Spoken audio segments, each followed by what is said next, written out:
How are you doing this morning?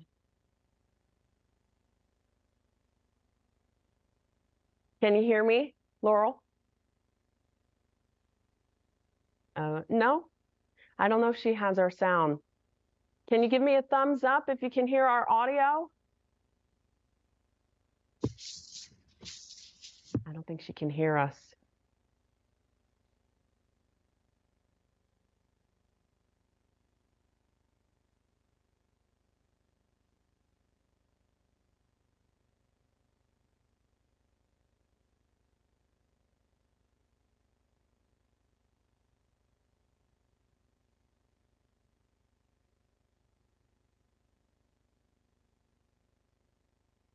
Good morning, Laurel. Can you hear us? Good morning. I can. Okay, we can hear you now, but we don't have your audio. I'm going to see if our crews behind the scenes can work on getting your audio up. Copy.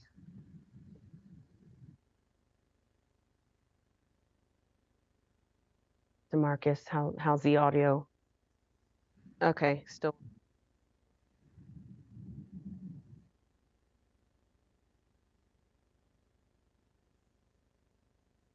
Sure. 1, 2, 3, 4, 5, 6, 7, 8, 9, 10.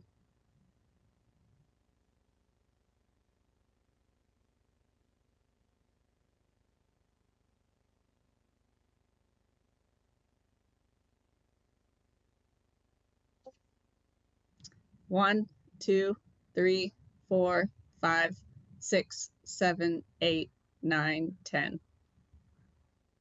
Awesome, Sounds Laurel. We great. have your audio. Thank you so much for joining us. All Yeah, right, thank you for so calling. we'll just get right into it. How are you feeling? This is your first mission into space. Are there nerves working? Tell me how you're feeling. That's a great question. I am feeling very excited, of course. It's also funny, just as we're getting into these final few weeks before launch, I've just been so focused on training and final exams here in Star City that I kind of forget that I'm actually going to space. And then every now and then it'll just hit me that our launch is in a couple weeks.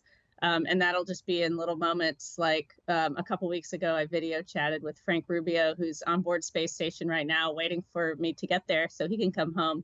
And he was talking about setting up our crew quarters or, our personal hygiene stations where we take showers. And it's those just little details of daily life that's, suddenly jolt me. And I realized, oh, in a couple weeks, I'm going to be on board the International Space Station. So I'm guessing it's exciting. It is very exciting. Now, you talked about hygiene and things like that. For people at home, how does one take a shower or, bathe in space? It's kind of it's a longer process than on the ground because we don't have running water, of course. We actually use bags of water and towels, and so we just it's a process of, for example, washing your hair, squirting a little bit of water onto your hair, rubbing some soap into it, and then just doing that over and over again until you've gotten all the soap out. So it takes a little bit more time than it does on Earth. And what was the preparations like preparing for this, the training that goes into preparing, I guess, your body and your mind to head into space? Well, I've been training for 2 years now, and of course, doing all of the technical training to get ready for the mission, but then also doing a lot of physical training to prepare my body just to be in space, to hopefully get to do some spacewalks, and to be as strong as I can for the mission. And then also mentally, just preparing myself as I go into all of these different training events, trying to think about, when I'm doing this on orbit, what it's going to be like so that I can train the way that I'm going to fly. What inspired you to be an astronaut? I've wanted to be an astronaut since I was a little kid. I grew up in Houston, as you know, and so I had NASA right down the street. And growing up, I always wanted to be an explorer. I was always dreaming about far off places and cultures and people that I'd never met. And having that early exposure to NASA at NASA Johnson Space Center, just from an early age, I latched onto the idea of being an astronaut. Do you have any advice for young girls who may want to follow in your footsteps? Yes, I'd say do things that scare you. All of those new experiences help to broaden your horizon and help you learn both who you are and learn about the world.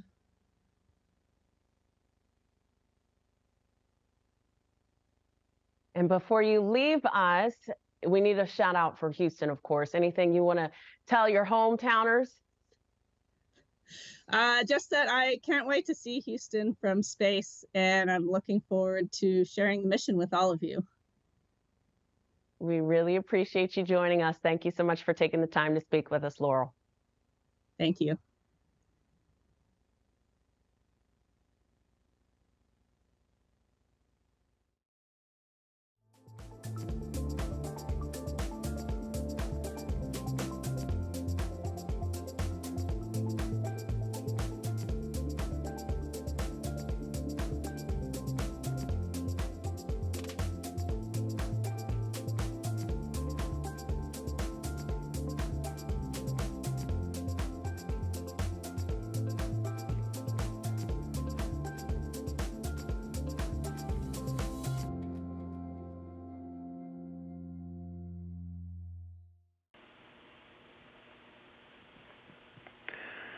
Hey, how are you doing? This is Bill Harwood, CBS News at the Kennedy Space Center. Hi, Bill. Great to hear from you. Hey, it's nice to hear from you. It really is.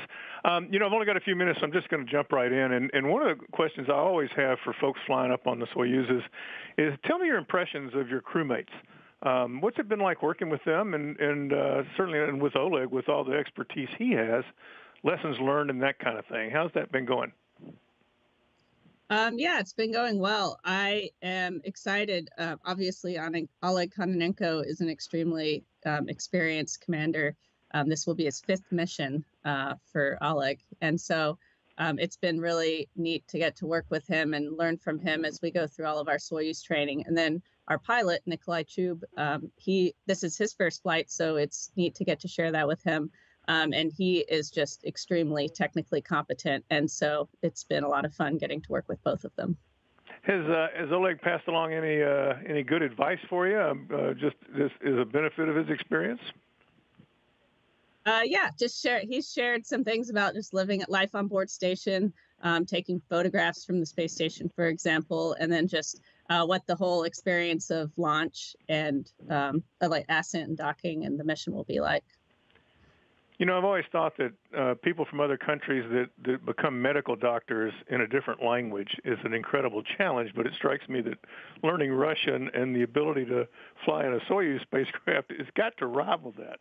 How is the language thing gone with you? How is that going? Well, we actually we have astronauts who are both doctors and learn Russian and fly Soyuz, so they're very impressive. Russian's probably one of the more challenging parts of training for me. Learning languages definitely doesn't come easy. But once I started traveling here, first as the director of operations in Star City, and then for training and learning more about the culture and making friends here, it's gotten easier and easier to learn the language and be motivated to study all the time. And one question I've always had is when you take your qualification exams over there, how tough is that? Is that like an exam I would have, a college level exam in a technical subject that you're doing in a second language? Yeah, so we actually just finished our qualification exams. I had the Russian segment, so Russian side of space station exam on Monday, and then our Soyuz qualification exam yesterday.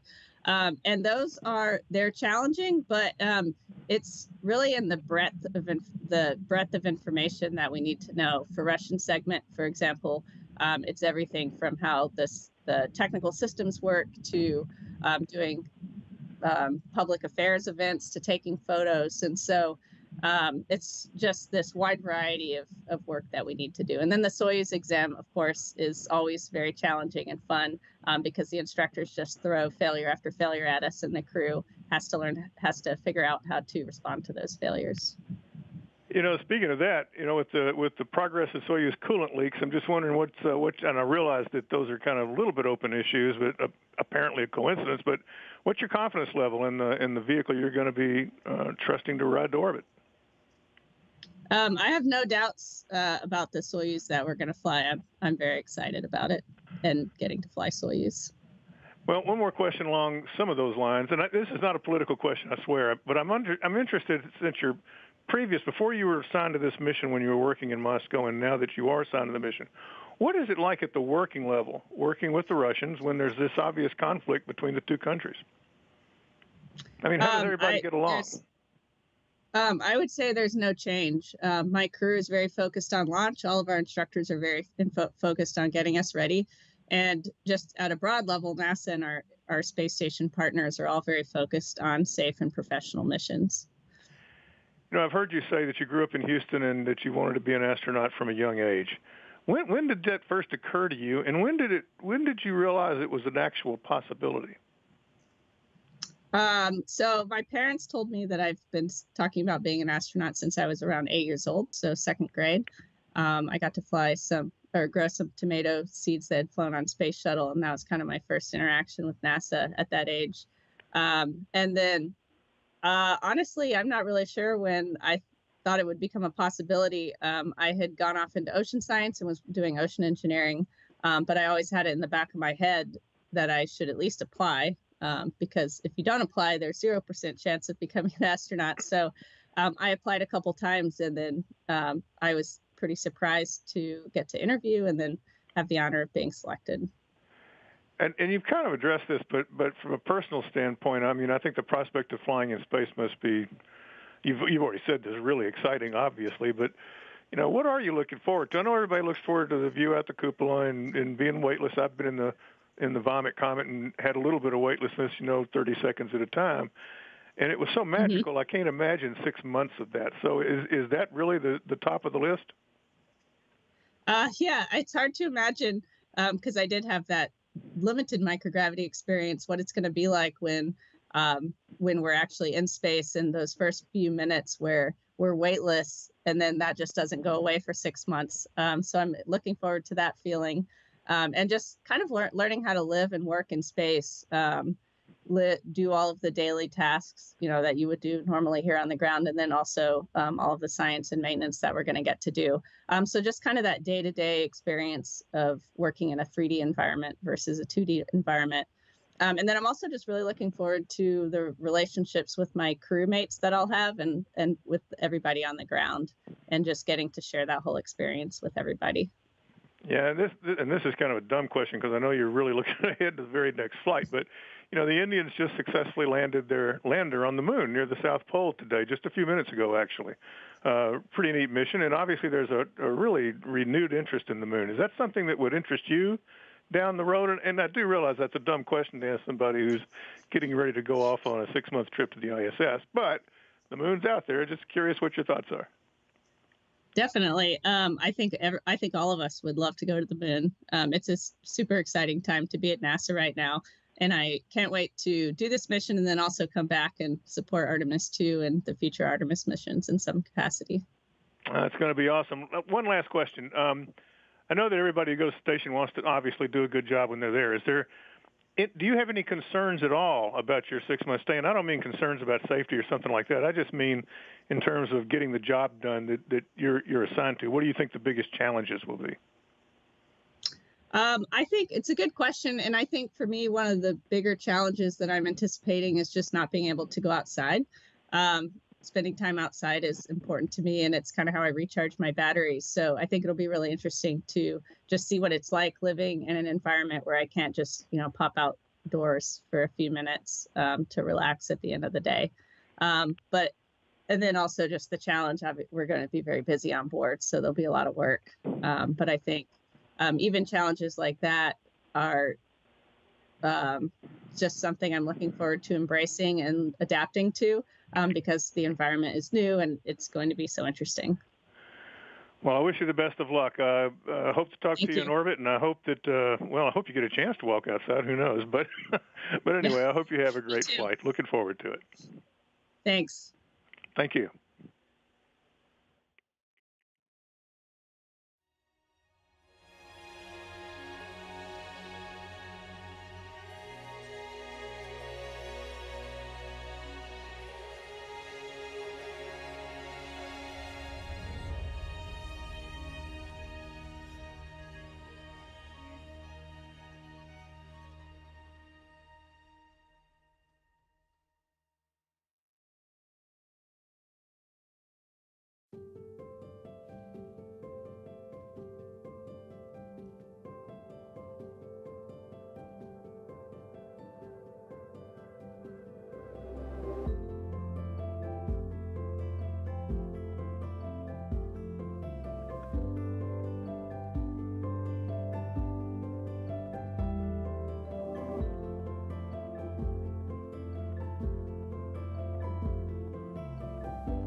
Hello, Laurel. It's Elizabeth Howell from Space.com. How are you doing today in Russia? Hi, Elizabeth. Thanks. I'm great. That's great. I know that it's quite a familiar location to you, given that when you qualified as an astronaut, you became the astronaut office's director of operations in Russia. And so can you talk a little bit about what you were doing during that time? Yes. So after we finished our initial 2 years of basic training, I came out here as the director of operations to work in Star City. So NASA has a training office here, and I was supporting all the crews and training that come through Star City. And then before you joined NASA, what drew you to your work on marine science underwater vehicles at Woods Hole Oceanographic Institution? Initially, I applied to that job because I was interested in designing and building and testing hardware. What kind of hardware I wasn't very picky on. But then after I got to Woods Hole and got involved first in an upgrade to the Alvin submersible, which is a manned research submersible for the United States. Once I got involved in that and then in a bunch of other projects at Woods Hole, I became pretty passionate about my work there and was very excited to be there. And what's the biggest lesson you took from your submersible research that you think is going to help you during your mission? Oh, lots of things. I think there's a lot of overlap between oceanographic research and spaceflight. Probably some of my most the experiences that will help me the most and that are also the most memorable for me is all of the time that I spent at sea working on research vessels. I think those are very analogous to a space flight in that you're working in a fairly remote environment. You have a limited set of tools available to you, so you have to do all of your work with whatever you have on hand, the materials that you have on hand, and then you're also just working in a small operational group. So getting along with your teammates, dealing with issues as they come up and just kind of working through all of those challenges is very similar. That is totally relatable experience. And then as somebody who's obviously spent a lot of time working on vehicles that are in the water, does that affect somehow your perspective of space vehicle activities, such as docking or capturing them with the robotic Canadarm2? It's definitely something I've thought about a lot while I was doing all of my spacewalk training. I kind of joked about it, but I worked on remotely operated vehicles. So those are vehicles that are tethered to the ships. And similarly, as astronauts, when we're doing spacewalks, we're tethered to space station. And so tether management was important both in my work at Woods Hole and then also as an astronaut. So it seems like all that time working in the water sort of helped with working on the spacewalk training, didn't it? Yes. Wonderful. Do you have any special ocean or sort of watery locations that you'll be watching for when you're on the space station? Yeah, I'm excited. Well, I'm excited to see all of Earth's oceans from space, particularly some of the more remote places that I didn't get to travel myself. And I'm also looking forward to keeping an eye on where all the ships that I've worked on will be located and trying to spot them from space station, or at least wave as we fly over. Exactly. I know that with a couple of hundred experiments, it's really hard to pick favorites, but what are some of the science investigations that you're looking forward to doing? There's a bunch. At any time, we have about 250 experiments going on space station, both inside and outside. Obviously, as astronauts, we only work on a portion of those. One of the experiments that I'm excited to be a part of is the CIPHER experiment, which is actually an experiment on me. It's 14 different studies that are focused on all sorts of aspects of human health, everything from bones to psychology. And so I'm excited to be a part of that to help us learn more about how the human body adapts to the space environment and hopefully be able to take those lessons learned on future longer duration missions to the moon and then to Mars. That's great. And what kind of community outreach will you be doing while you're up there? So we usually do about 1 or 2 outreach events per week. And we do that with people from all over the world in the United States. And so I'm excited to get to do all of those events. And then I'm also excited to get to talk to the universities that I went to, get to talk to Woods Hole at some point as well. I know that part of the thing about being an astronaut is what you have this journey and you're able to sort of talk to others about that journey through these events. And so what kinds of things do you try to emphasize to maybe students or younger people that would be sort of looking to follow in your footsteps as they begin to progress through their career? Well, one of the most inspiring things to me about being a part of human spaceflight is just the message that I think that the International Space Station provides. And that is how much we can accomplish when we work together across, between different countries and different groups of people. And so that is one message that I hope to share while I'm on board Space Station. Okay, Laurel, thank you very much for your time and good luck. Thank you.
You're up. Good morning, Laurel. How are you? Morning. I'm great. Thanks. I'm Jay Blackman. I'm the producer at NBC News, and I'm very, very excited for you. Thank you. I'm also very excited. Well, that's actually my first question. It's your first time in space. Tell me what you're feeling right now.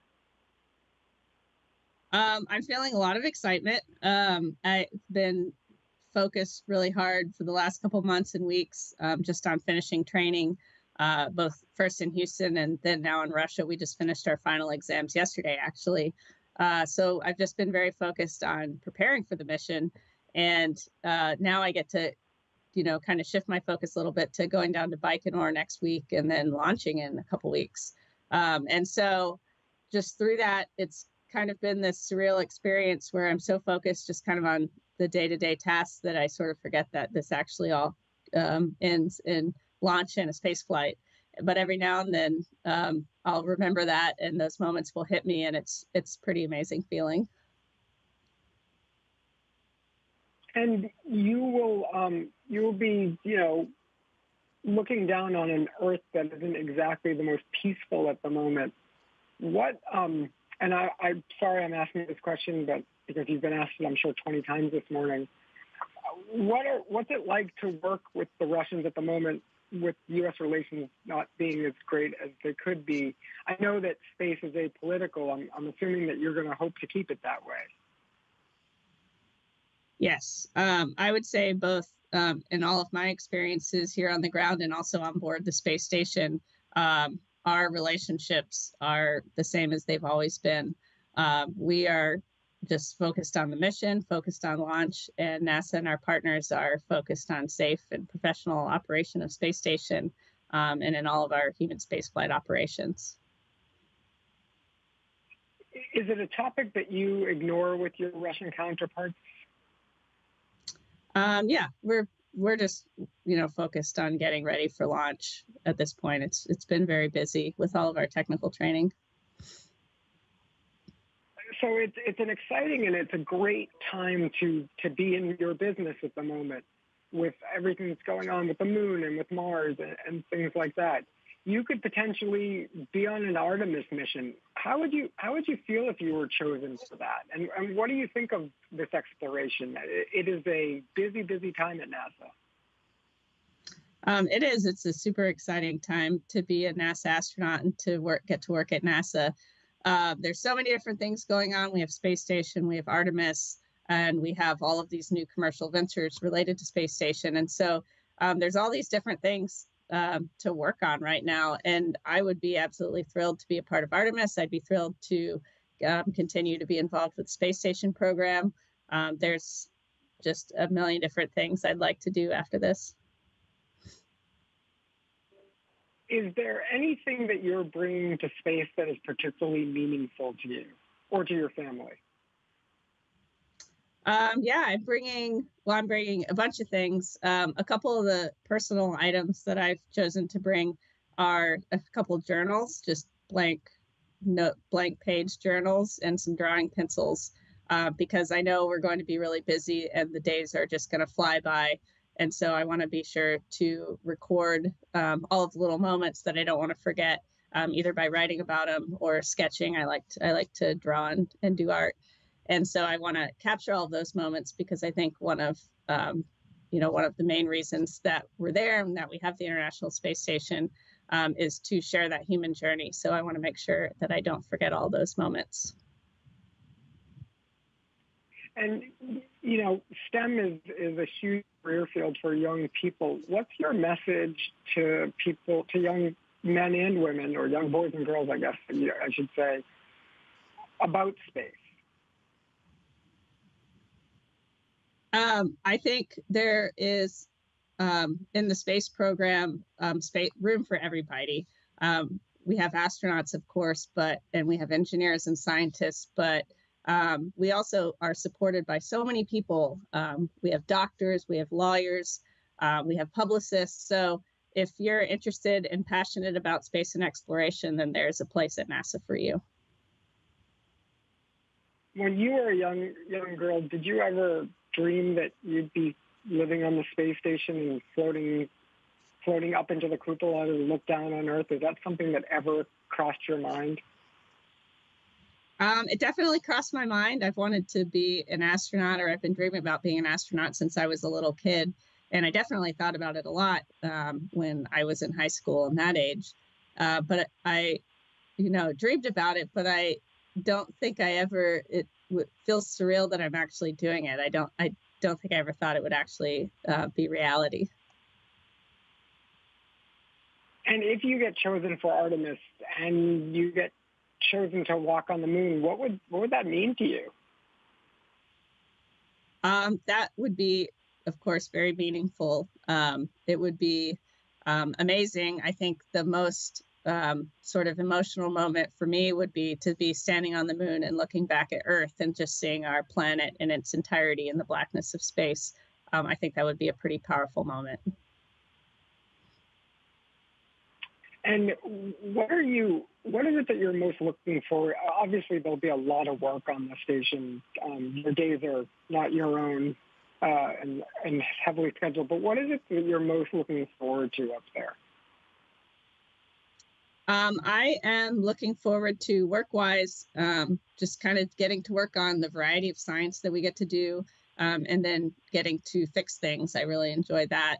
I'm also excited. We have 2 spacewalks scheduled this fall in October, and so I'm hoping to get to do a spacewalk on one of those, and also just the kind of day-to-day living and working in microgravity with my crewmates. Talk about some of the science that you hope to do. We have a wide variety of science going on. One of our spacewalks is actually called microorganisms, and we will be going out the door to spacewalk around on space station and swab different vents outside of space station to see if there's any microorganisms from inside surviving in the space environment. So I think that will be really neat and interesting. There's a lot of medical research going on. I'm part of a very big study called CIPHER, which is this compilation of 14 different medical research studies studying the effects of the space environment on the human body, and then also a lot of life science experiments that I'm interested in working on.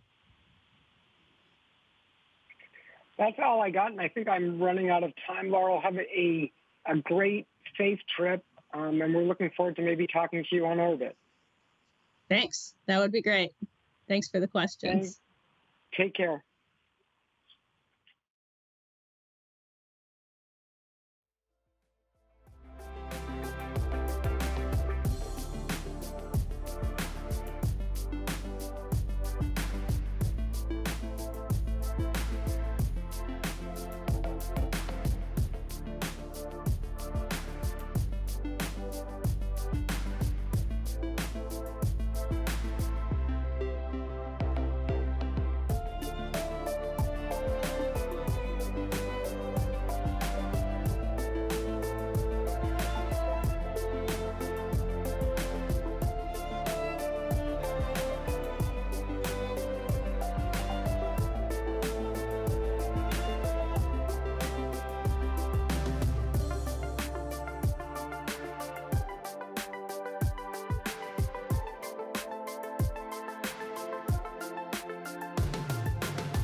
Hey, Laurel, good morning. This is Sherry Williams from your old school district, Fort Bend ISD, and I'm here with a student, Juhi Gadboli, who's a junior at your old high school, Clements.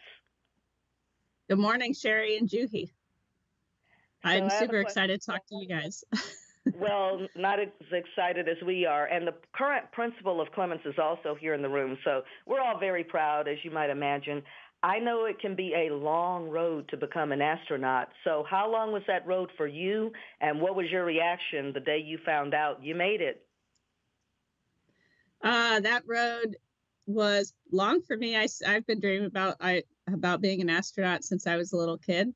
So it's definitely something I've thought about for a long time, and something I thought about a lot in high school while I was trying to figure out what to do with my life. The day that I found out, I was at home from lunch, at home for lunch from work, and I got a phone call. I knew we had been told that they would be calling everybody that day. So I was expecting a phone call, but it was a pretty surreal moment when I heard that I was being invited to come down to Houston. I hung up the phone and immediately called each person in my family to share that news. You know, when you say you want to be an astronaut and you say you thought about it since you were a little girl, it's almost like telling people, I want to be a movie star. I want to be president. And people may pat you on the head and say, well, good luck with that, because that's a surreal goal. But did you ever have anyone in your family who, from the beginning, was like, absolutely, you're going to do that? Yeah, I think so. One of the reasons that this feels so special to me, especially getting ready for my first mission, is that my family was so supportive the whole way. I said I want to be an astronaut, and they were always just kind of like, well, yeah, you should do that then. So I've just had this incredible support and encouragement throughout my life. And now Juhi has some questions for you. Hello, Miss O'Hara. My name is Juhi Godbole, and I'm a junior at Clements High School. And it is a very surreal moment talking to you. This has always been one of my dreams.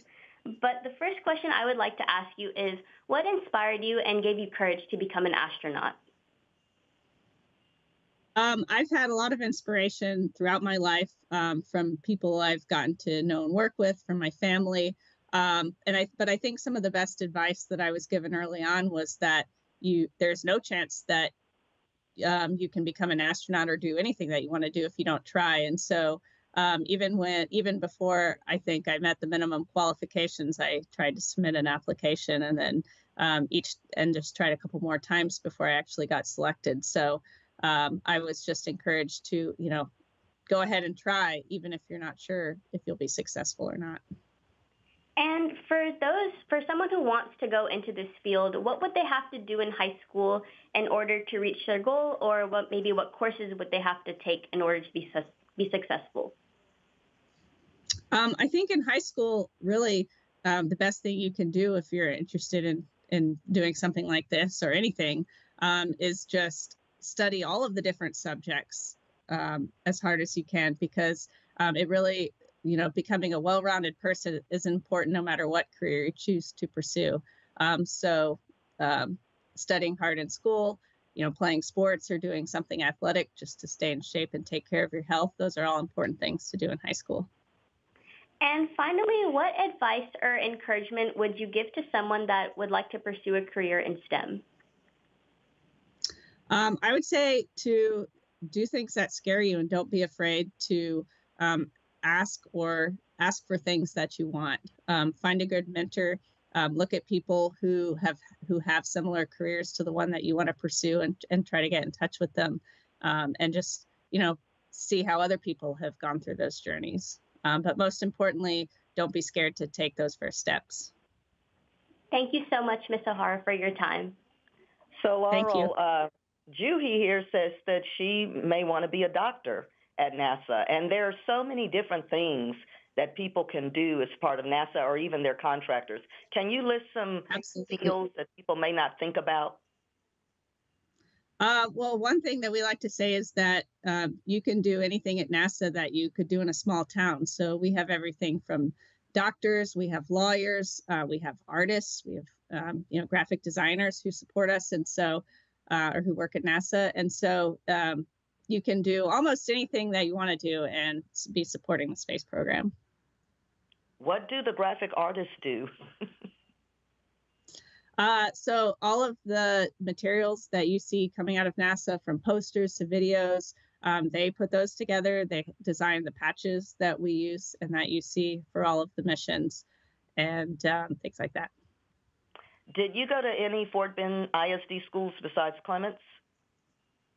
No, only Clements and First Colony Middle School. First Colony Middle School. Well, you picked some good ones. So can you speak to how specifically Fort Bend ISD equipped you for what you're doing now? Yes, I feel very fortunate to have gotten to go to Clements, First Colony and Clements. They're both excellent schools, and I feel like they prepared me really well.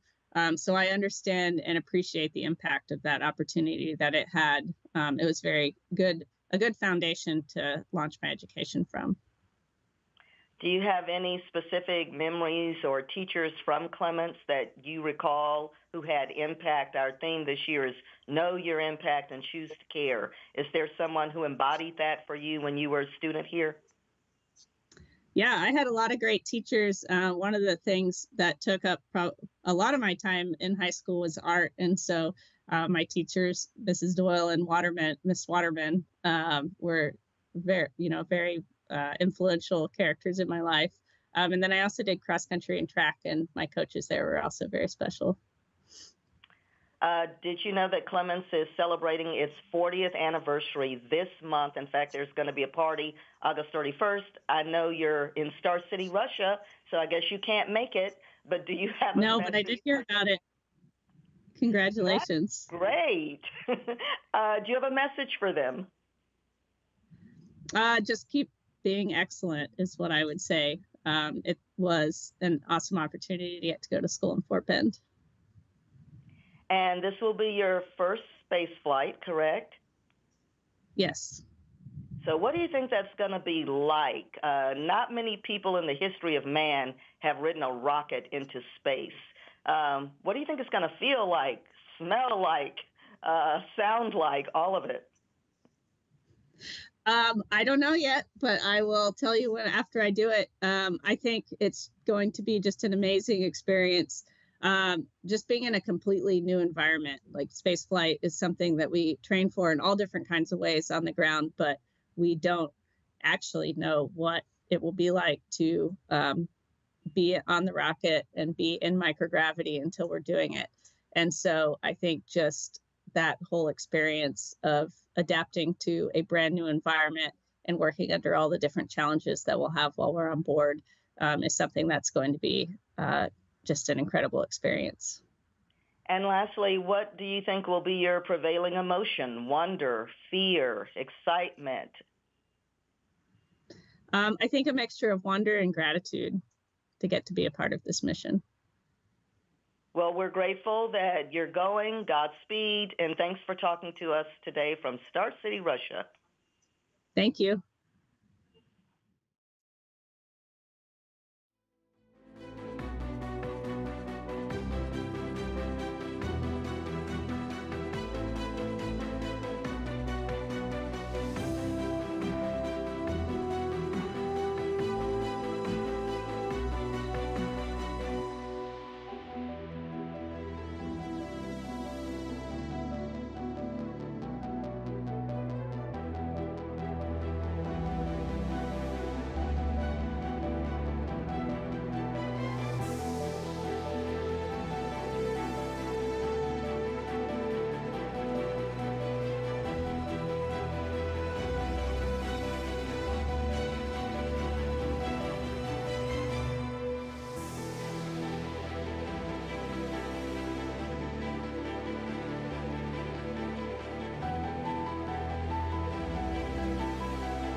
Hi, good morning. Well, not good morning for you, but thank you so much for taking time to talk to me. Good morning for you. Well, congrats on the upcoming mission. I'm curious, you're the second Houston area astronaut, so I want to start off with, how do you feel about representing Houston in this way that obviously not only you trained here, but you lived here? It's very special to get to train and work in my hometown, and I'm excited to fly and get to see Houston from space and represent Houston in space, along with Shannon Walker, our other Houston astronaut. Yeah. And are you planning to bring any Houston-specific mementos up with you? I don't think I have any Houston-specific stuff packed right now. What do you have packed? I have a few things. A few of my personal items are journals that I'm taking, blank journals to record just details of the mission that I don't want to forget, so that I can come back and share them. And then also some art supplies, because I really enjoy doing art. Oh, what kind of art? Like painting, colored pencils? What are you thinking you'll be able to do? I really like painting, but I am not bringing any paints to space station. I'm just bringing drawing pencils and paper. Yeah, I imagine paints would be much more difficult. Could be a little bit trickier. Well, how long have you been in Russia? And tell me a little bit about what your training has been like so far. So I've been here on this trip for 3 weeks, but for the last 2 years, I've been traveling back and forth between the United States and Russia, and then also our partners in Germany and Japan. So I've been training since June of 2021, and that's been everything from space station systems to spacewalk training to Soyuz systems here in Russia. Okay. And so this is going to be your first trip into space. What are you most looking forward to? I'm looking forward to first just getting to space and seeing Earth for the first time from that viewpoint. You hear everybody who's been up to space talk about it, kind of about how it can be this life-changing moment. And so I'm excited to get there and see it for myself and experience that for myself. And then I'm also really excited to see Space Station in person because we do all this training both at the Neutral Buoyancy Lab in the pool doing spacewalk training where we're looking at the outside of Space Station, and then also in some of our mocked up facilities where we do training for the tasks that we'll be doing inside the space station, and just seeing this incredible engineering marvel that we've created, this laboratory in space in person for the first time, I think is going to be also amazing. Yeah, and as a newer astronaut, this will be your first mission, but you'll be part of, kind of NASA's next step forward to commercial space stations, to the Artemis program. And so I'm curious how you think this first trip to space station will prepare you for those, and what are you looking forward to next? Yep. So this mission will definitely, for all of us first-time flyers, it'll help us get our space legs and learn how to live and work in the space environment. And then after this mission, once I get back, I'm looking forward to, mission-wise, I have no idea I'll be happy to do anything, but I'm looking forward to getting back and rejoining the office and supporting all of the different missions that we have going on, supporting Artemis 2, supporting continued space station operations, and just getting involved in a couple different things that I haven't been able to do yet. Yeah, but is there like a mission you're most excited about, or is there a part of NASA moving forward that you're most excited about, whether it be, the potential to go to the moon or to see commercial space stations, this next iteration of this engineering marvel you just described? Is there something that's most exciting for you?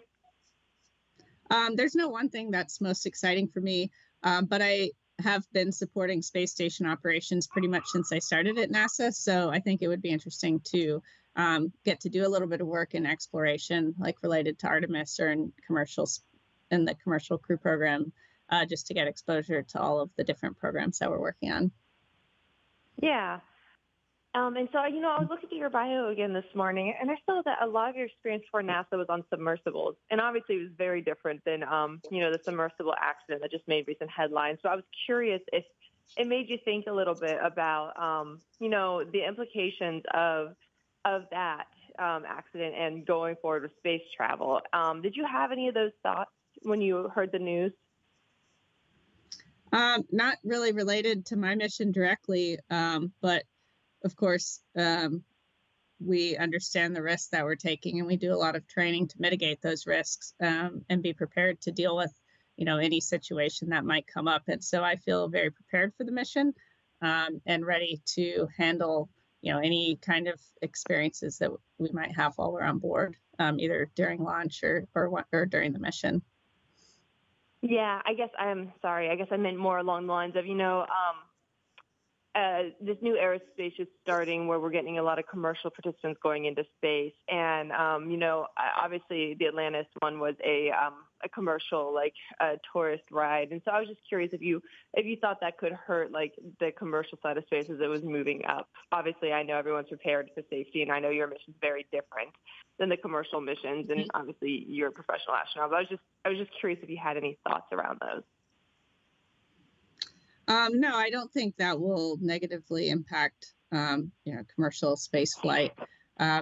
We're committed. NASA's committed to supporting our commercial partners, and our commercial partners, I know, are also very committed to safety. And so, in any new industry, things like that can happen. But, step by step, we're making it happen. Yeah. Okay. And so what does your next few days look like before you go up into space? And I'm so sorry. I've got a sick kid at home, so if you hear him squirreling in the background, that is what's going on. So from here, I have a couple more days in Star City, and then next Tuesday we'll fly down to Baikonur, and that will start our quarantine period for the 2 weeks before launch. And during quarantine, we continue to have a little bit of training every day. And then there's different events. We'll get to see our spacecraft for the first time, put on our real space suits and climb into our real spacecraft. So that'll be really neat. And then we just have some quiet time leading up to launch on September 15th. Are your family coming to see the launch? They are. Yeah, they'll get there a couple days before my launch, so I'll get to see them from a distance since I'm in quarantine. But it'll be pretty amazing to see them in Baikonur. Yeah, absolutely. And is there anything in particular about liftoff that you're looking forward to, or a little worried about, or excited about? That moment where the engines ignite in particular. Yes. So I've been told that it happens a lot slower than you'd expect. So you hear the engines ignite, but then you just you feel like you're sitting there and just hanging there for a moment. And also since I got to watch Frank Rubio's launch this time last year, I know like you see the rocket off in the distance and you see all the smoke and fire, but for a couple seconds, it doesn't look like it's going to go anywhere. And then suddenly it just takes off and it's flying. And so I'm excited to experience that moment from inside the rocket this time. Yeah, and also absolutely. know that family and friends are, standing there, also experiencing that as well. I think will be pretty special. Yeah. Is there any experiments you're most looking forward to doing on the space station? I'm looking forward to the variety of experiments that we'll get to work on. There's no one experiment that I'm, most excited to work on because I think they're all interesting. But there is one that I'm a part of because I'm the science experiment itself, and that it's called CIPHER, and it's a human research experiment that is studying all aspects of how the human body adapts and lives in microgravity. And so I'm looking forward to being a part of that. Yeah. And just as my last question, do you have any message you want to send to Houston or to, any of your teachers back here or your friends back here? Anything you want to say? Thank you for the support along the way, and I'm excited to share this mission with all of you. Awesome. Good luck. Have fun. Really appreciate your time this morning. Thank you.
Hello, this is Marcy Frumker with the International Women's Air and Space Museum. Nice to talk to you, Laurel. Wonder if you can explain the significance to you that on your expedition, you and Jasmine will be the first ISS increment in all the years to have an all-female U.S. crew. Good morning, Marcy. That's a great question, and I can say that I can't wait to fly with Jasmine. She's one of my classmates. We both started at NASA at the same time, so it will be special not just because we'll be the only two U.S. astronauts, two women, but also because she's a really good friend of mine. Nice. And when did you decide you wanted to become an astronaut, go to space, and what was the influence of growing up in Houston, home of Mission Control? Well, I've wanted to be an astronaut since I was a little kid, since I was around 8 years old. And NASA, having NASA Johnson Space Center down the road is definitely the source of that. I always wanted to be an explorer and go to far off places in the world, meet people I've never met. But having NASA right there really focused me on human spaceflight at an early age. We had different opportunities to go to and visit the Space Center, and then also just have the experience of seeing the space shuttle fly and seeing all of those missions play out as I got older in high school. And speaking of your experience in your work with underwater vehicles, how do you think that's helped prepare you for your space station mission?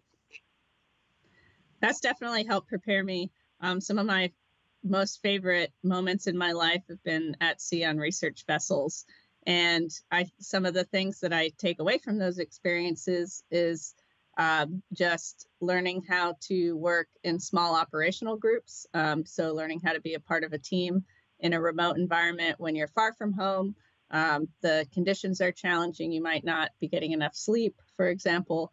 And then also just having a very limited set of tools at your disposal. So learning how to solve problems with your creativity and the tools that you have on board are all skills that I will definitely take forward into the space mission. And given the situation with the Soyuz problems in the past and your normal regimentation of training, how did the delay in your Soyuz flight of 6 months impact your training schedule? So for me, I was pretty much ready to go in January when my mission got delayed, but I was able to put those 6 months to good use. For me, just in continuing to do training, and then I got to get involved in a few other things at NASA in the same time. For example, supporting some of the training for our newest class of astronauts, the Flies, as an instructor astronaut. So and it just gave me a little bit more time to do things like study photography, continue working out. And so, yeah, it was a very productive time for me. Excellent. And at the International Women's Air and Space Museum, we try to encourage girls to be interested in STEM education. So I was wondering, did you have a particular mentor as a girl that helped encourage your interest in the STEM fields? Yeah, there were a couple people for sure. One was my 7th grade science teacher, Mrs. Brown. She took a lot of time to help me do projects on my own in addition to the schoolwork that we had. And I definitely remember that. And then I also very much remember in high school getting to come to NASA and watch some of the space shuttle mission debriefs. And one of those was Eileen Collins's mission when she was the first female commander. And so, getting opportunities to see women in positions like that was definitely inspiring. And since this year we're celebrating 40 years since Sally Ride's first flight, can you reflect on the past feats of the early women astronauts and their influence upon you?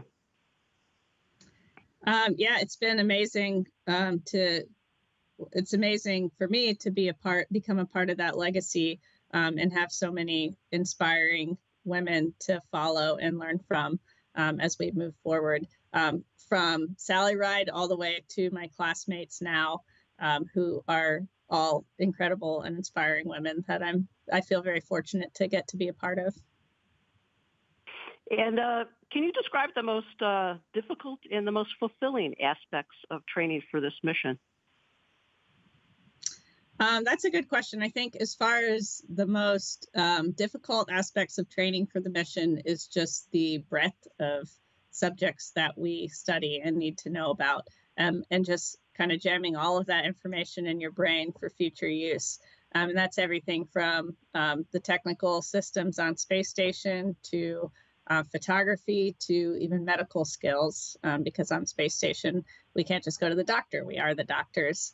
And so that's challenging, but also one of my favorite parts about training. And then the most fulfilling part, gosh, there's so many things. But one of the things that I've taken out of training that's kind of the most valuable and personal to me is just the opportunity to live and train with all of our partner countries on space station. I think before, when I started at NASA, I gained a good appreciation of just how many people all over the world it takes to run the International Space Station. But it wasn't until I started training that I really, felt how many people all over the world touch this mission. And it's everything from, what kind of clothes are we going to wear to what kind of science we're going to do, and how taking care of us if something happens on board. And so it's just this amazing team of people all over the world, and having an appreciation for that is really what I've taken out of training. Thanks, Loral. And one last question, since this is your first mission in space, is there something that you're most looking forward to on this flight? Yes, I'm looking forward to everything, but I'm first looking forward to getting up into space and looking back on the Earth and seeing it from that perspective. I'm also looking forward to learning how to live and work in microgravity, just all the little parts of your day that become more challenging in a 3D environment. And then also all of the time that I'll get to share with my crewmates on board and also with the ground teams. Well, awesome. Nice talking to you. Thank you for your time and best of luck on your mission. Thank you. Thank you.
Okay. Good morning, Loral. Morning, Frank. Loral, can you hear me? It's Frank. I can. Can you hear me? I'm good. How are you? I can hear you. There's like a 5-second delay, I think, but I don't know. I mean, you're in Russia, so that's probably acceptable. Yeah, it's kind of like practice for space station.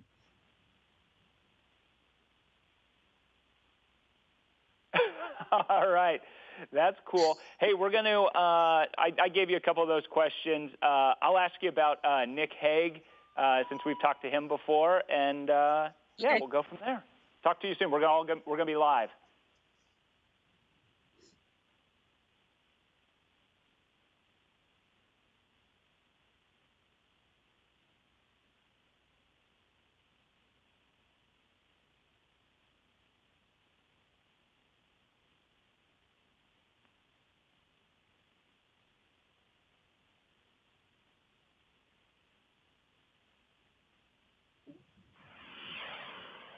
Jayhawk is headed to the International Space Station next month. Today we're joined by astronaut Loral O'Hara, and she happens to be a friend of mine from college. She is live at Gagarin Cosmonaut Training Center in Star City, Russia. That's going to explain about the 5-second delay we have. But as you were telling me in the break, it's kind of good practice for talking to you in space. Welcome, Loral.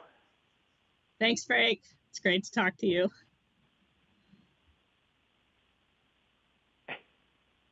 Loral, we met each other in college. We were on the KU crew rowing team. But one of my fond memories was flying in a plane with you and trying to experience zero gravity over Clinton Lake by putting it into a stall. Now you get to go experience real zero gravity for 6 months at the International Space Station. Tell me about this journey from as a kid wanting to become an astronaut to actually seeing this come through.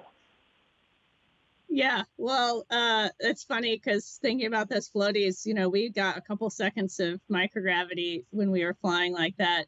And one of the things that I think is just going to be crazy about this mission is sort of experiencing the start of that. So a couple seconds of microgravity, and then it just doesn't stop for 6 months. That's one thing that I'm super excited about. But yeah, I grew up in Houston, went to Kansas, like you said, to study aerospace engineering. And I came up to Kansas because I really liked the department. It was small and I wanted to study aerospace engineering, and it was kind of exactly what I was looking for. Just an amazing department. And so that was really where I jump started this whole journey.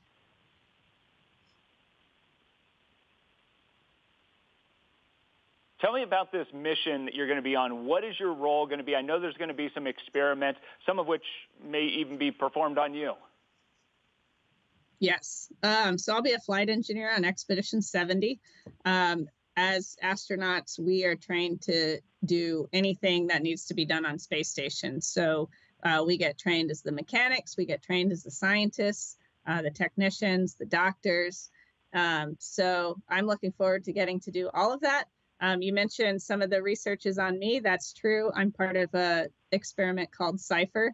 It's studying all aspects of the space environment on the human body, everything from my bone density and how that responds to the psychology of how the human brain adapts to living somewhere that you can work on the ceiling.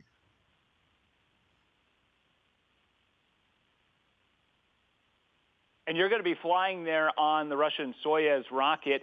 Kansan Nick Hague has had experience on that. Have you talked to him about his experiences?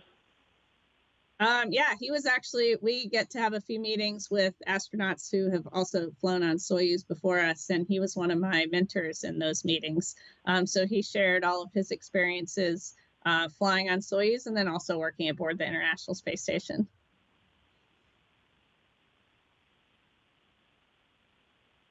As you know, Wichita is a huge aviation community, and that's played a role in your life. What role has that played is getting you to where you are today?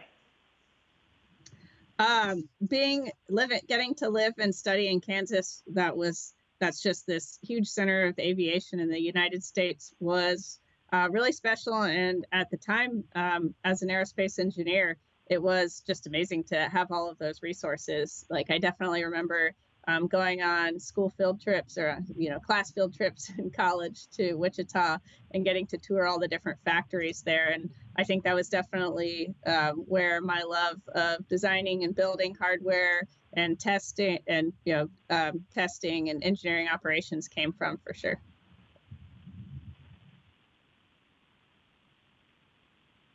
By my count, you're going to be the 4th Jayhawk in space. What advice do you have for people who maybe want to take a similar trajectory? I would say don't be scared to take that first step. Don't be scared to try new things. All of those experiences broaden your horizons and help you learn more about yourself and learn more about the world.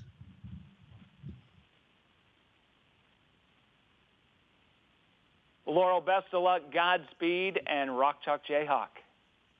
Thanks, Frank. Rock Chalk.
Hey, Laurel. Stacy Clarity with Purdue's College of Engineering. All of us in West Lafayette are really excited for you to get to explore. Hi, Stacy. Thanks.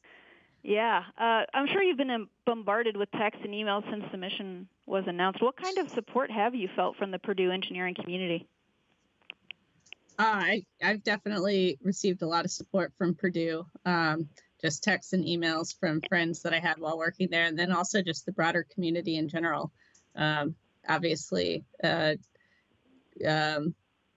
a lot of astronauts from Purdue and just a lot of enthusiasm and support in general for the space program. Many Purdue engineers talk about how their experience here prepares them for their careers, and not just technical aspects of engineering, but in how they learn to think, that problem-solving kind of element. How has that shown up for you in preparing for this mission, and maybe how do you envision it helping once you're aboard the ISS? I definitely had a great experience at Purdue doing research and learned a lot from my advisor, Bill Anderson, just as far as like how to approach a problem, how to figure out what the right questions to ask are, and kind of how to do that work methodically through whatever it is, whatever problem it is you're trying to solve. And so I definitely think that's going to come in handy on board the space station as I'm moving through my day, working on different research projects and solving problems on board. So you mentioned Bill. Obviously, you work with him at Zucrow, and a little bit curious, does being an aerospace engineer who focused on propulsion give you any unique insights into the launch? Like when you're sitting there thinking, waiting for ignition, are you thinking fuel and valves and fluids? Yeah, definitely. So after Purdue, I went into ocean science for a while. So it had been a couple of years that I had thought about the details, the nitty gritty details of rocket propulsion systems. So it's been a lot of fun studying Soyuz here in Russia and getting to dig back into some of that. We've talked quite a bit about your time here at Purdue and Zucrow, and has there been a moment yet, or maybe there will be in your quiet time during quarantine in a couple of weeks, when you've reflected on the places you've been, the opportunities you've had, the people you've met, who have helped you to get to this point in this, next really significant step in your career, maybe just kind of allowing the weight of what is going to happen to settle over you and how you got here? Definitely. There have been moments like that so far. They kind of creep into the quiet spaces in between what's been a pretty crazy, really last year of my life. But I'm looking forward to having some more quiet time in Baikonur to reflect on that. But I am very grateful. I have had a lot of opportunities to live and work all over the country and now all over the world. And so I'm excited to get to see and honor all of those places from space. And I'm just feel very fortunate to have gotten to know all those places the way that I do. You're one of those ridiculously talented and well-rounded people. I know there, the engineer in you and the adventurer in you is really excited about this. But what about the artist in you? I mean, how much time do you anticipate getting? I know you said you're taking some journals. How much time do you anticipate getting to be able to sketch what you're seeing? I don't know how much time I'll have. I think we're going to be pretty busy, but we do get downtime, and I am looking forward to spending that time. Definitely looking forward to spending quality time in the cupola, either writing or sketching some of the thoughts and experiences that I'm having. It's funny, you kind of need to train your mind that anything you do in space now is going to be really valuable when you get back. And so, those sketches you do are going to be so sought after. That's just putting it in there. A perfect gift to Purdue maybe in a couple of years. Yeah. It's easy. I can imagine it's easy for the days just to melt away when you're working all day, every day. and just kind of like fully engaged in the experiences that you're having. And so I want to be sure to capture those moments as they're happening. I know you mentioned that your parents and some of your family are going to be able to be there in Russia for the launch. How are they doing? How are your parents, your brother, your sister doing with it getting closer?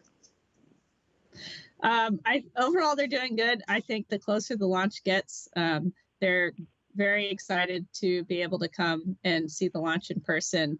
And I think it's a mix of nerves and excitement because kind of simultaneously, you're watching a loved one, get to do something they've been dreaming about their whole life. And so there's that, but then it's also sort of this, kind of big thing that you're going up into space. And so it's a mix of emotions, like it is for me also, when I think about both the mission and also think about them being there to see it and them being a part of all of this.